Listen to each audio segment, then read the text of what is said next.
আসসালামু আলাইকুম এভরিওয়ান।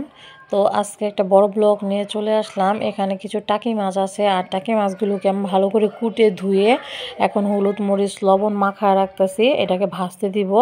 আর এই টাকি মাছ দিয়ে আজকে একটা রান্না করব, আর রান্নাটা অবশ্যই আপনাদের সাথে শেয়ার করব। প্রথমে একটা ফ্রাই প্যানে তেল দিয়ে দিয়েছি, আর তেলটা গরম হওয়ার পরে মাছগুলো আমি ভালো করে ভাইজা নিয়েছি। তারপরে আরেকটা কড়াইতে আমি পর্যাপ্ত পরিমাণ তেল দিয়ে পেঁয়াজ কুচি দিয়ে দিয়েছি, আর এটা ছিল নতুন পেঁয়াজ। তারপরে দিয়ে দিয়েছি আদা রসুন বাটা।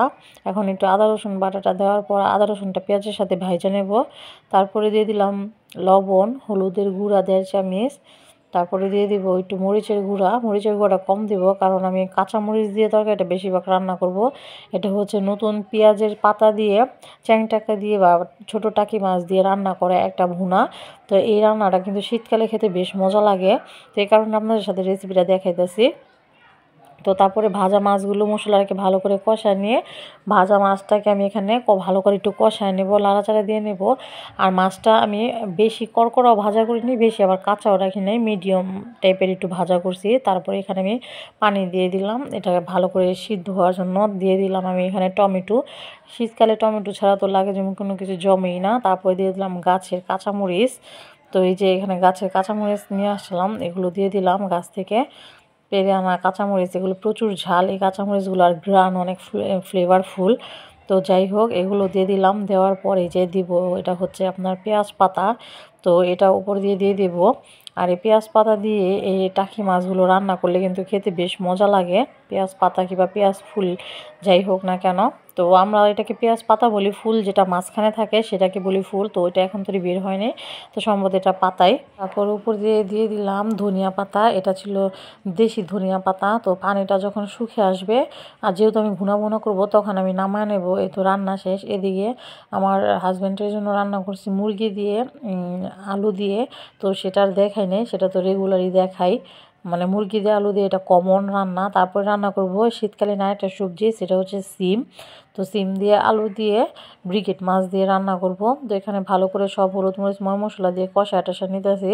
আর এদিকে দেখি যে থালা বাটিওয়ালা একটা লোক আসছে, তো ওনার থেকে আমার শাশুড়ি আবার একটা নিল, একটা থালা নিল 100 টাকা দিয়ে। তারপর আমি সিমটাকে এখানে পানি দিয়ে ঢেকে দিলাম। এখন দেখি ধনিয়া পাতা নাই, তো ধনিয়া পাতা ছাড়া কীভাবে রান্না করব?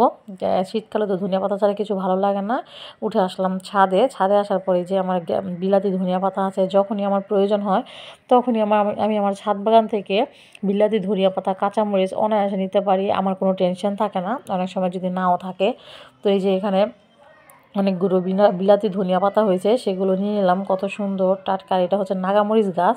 তো এই যে এখানে মরিচ হয়েছে অনেকটা, পাকাটা নেব না, কাঁচাটা নিয়ে নিই, আমার শাশুড়ির জন্য পাকাটা আমি বীজ রাখবো, এজন্য রেখে দিলাম। একটাই নিলাম, এর আগে অনেকগুলো নিচ্ছি। এই তো এই যে ধনিয়া পাতা আর নাগামরিচ নিয়ে চলে আসলাম। এখন দেখি তরকারিটা বলক আইসা পড়ছে।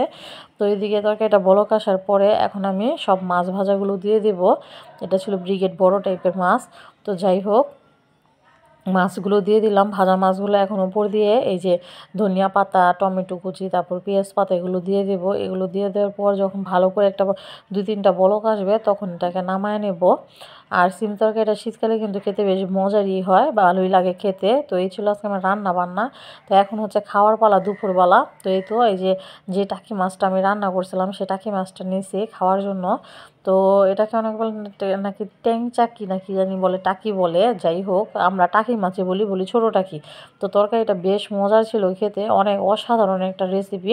আপনারা যদি মানে খেতে চান এমন করে, অবশ্যই একদিন রান্না করে ট্রাই করে দেখতে পারেন, ভালো লাগবে, একটু খারাপ লাগবে না। তো এই তো আমার খাওয়া দাওয়া শেষ, আর আজকের ভিডিও শেষ। আল্লাহ হাফেজ।